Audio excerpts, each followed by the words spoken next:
ਚਾਚਾ ਬਾਗ ਤੇਰਾ ਚੰਗਾ ਵਾ, ਕਮਾਈ ਕਮੂਈ ਚੰਗੀ ਕਰ ਰਿਹਾ ਵਾ ਕਿ ਨਹੀਂ?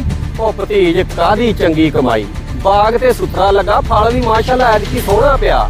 ਪਰ ਗੱਲ ਪਤਾ ਨਹੀਂ ਕੀ ਯਾਰ, ਫਲ ਜਾ ਕਿੱਥੇ ਰਿਹਾ, ਮੇਰੇ ਹੱਥ ਪੱਲੇ ਕੱਖ ਨਹੀਂ ਹੁੰਦਾ।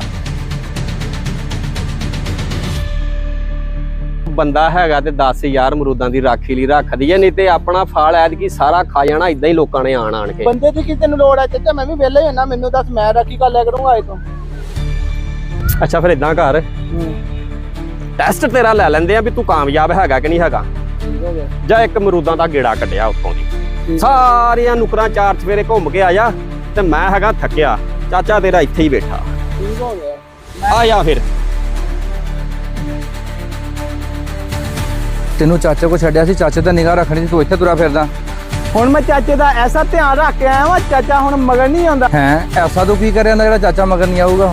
ਹੁਣ ਆਪਣੀ ਨੌਕਰੀ ਪੱਕੀ ਹੋ ਗਈ ਆ, ਹੁਣ ਰਾਖੇ ਵੀ ਆਪਾਂ ਹੀ ਆ ਤੇ ਅਮਰੂਦ ਵੀ ਆਪਾਂ ਹੀ ਖਾਣੇ ਆ। ਇਹ ਤਾਂ ਕੰਮ ਤੂੰ ਚੰਗਾ ਕਰਿਆ ਜਾਂਦਾ।